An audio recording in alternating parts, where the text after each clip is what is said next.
係梁肯寧同大家睇天氣。今朝天氣都幾差㗎。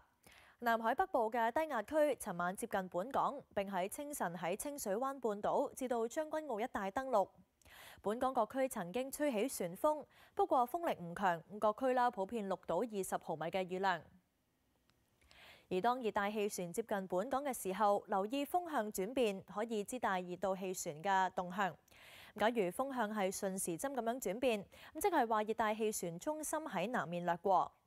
假如風向係逆時針咁樣轉變，即係話熱帶氣旋中心喺北面掠過。而今朝各區嘅風向就由東北風轉為西北風，再轉為西南風。我哋轉睇下11點鐘嘅氣溫，係28度，相對濕度95%。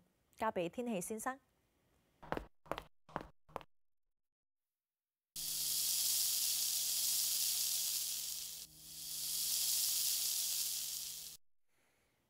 預測係大致多雲，有幾陣驟雨。聽日短暫時間有陽光，天氣炎熱，氣溫介乎喺28至到32度。吹和緩嘅南至東南風，離岸風勢間中清勁。展望隨後2、3日有驟雨同埋幾陣雷暴。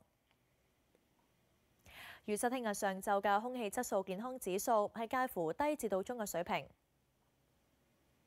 預測聽日嘅最高紫外線指數係11，強度屬於極高。